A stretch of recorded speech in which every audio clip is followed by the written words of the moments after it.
Hi, my name is Anna Hatfield, and this is Bio240 Week 1 for Los Angeles Pacific University of Anatomy and Physiology, and this video is going to talk about the endocrine system.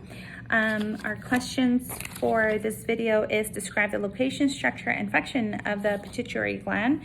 And the pituitary gland, I think I'm saying that right, is an oval-like shape located behind the nose. It's near underside of your brain, and it is attached by a very small little structure to your hypothalamus. And the hypothalamus is in the brain. So we have all kinds of glands going on in our head. So what we're going to be talking about mainly is here for the pituitary gland. And then we have the thyroid. The thyroid gland is the thyroid secretes hormone. It releases hormone. It is by the Adam's apple. It's like a butterfly shaped gland that covers this bone here. And it is very important because of the hormone secretion that it gives to our body. Some people actually take medication, thyroid medication, to be able to get what we naturally make because theirs stops working due to whatever illnesses and diseases they might be experiencing. And sometimes they have to have it removed, you know, if it's enlarged or anyways, regardless, we need the thyroid gland and our pituitary.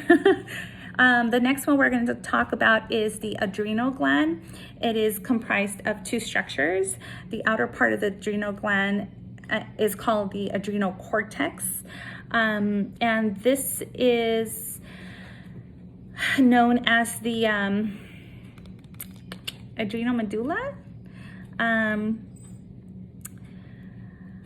They are triangular endocrine glands, and they sit on top of the kidneys.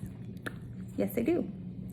Also, we're going to talk about the, we already did the pituitary, the thyroid, the adrenal, the endocrine portion of the pancreas. The endocrine portion refers to the cells within the pancreas that synthesize and secrete hormones. So these glands are all hormone related, right? They sit, well, except for the adrenal and endocrine portion of the pancreas. So this is more, you know, in the lower, in our abdomen, right? Because our kidneys is there. That's where we found that's where we know the adrenal glands sit on top of the kidney. Now we're talking about the endocrine portion of the pancreas.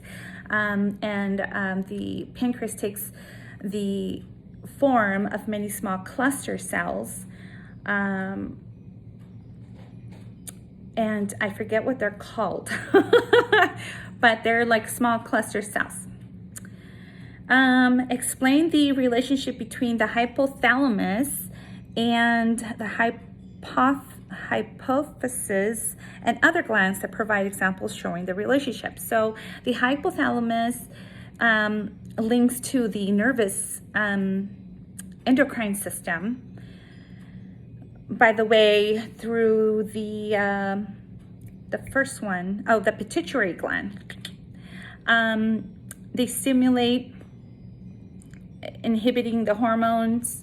So that is what their connection is. Of course, it is the, I can't bring it to words.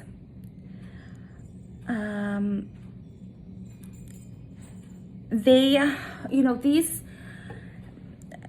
important difference, primary, secondary endocrine disorders. One of the endocrine disorders that I can mention would be that comes up to mind is, of course, the thyroid. It's a very common disorder that many suffer, such as my sister-in-law, my husband, that have to take a thyroid medication. She had a little bit of a vertigo problem growing up, and so she had to get some sort of radiation treatment, or I don't remember if it was something to do with her skin, but it turned out that it ended up really pretty much making her thyroid go away on her. So she takes these medications now, thyroid medications. So that is an endocrine disorder. But I hope that I was, that I was able to talk about the glands and where their location, the structure of the gland. Yeah, so this is, like I said, my name is Anna Hatfield, and this is Bio240.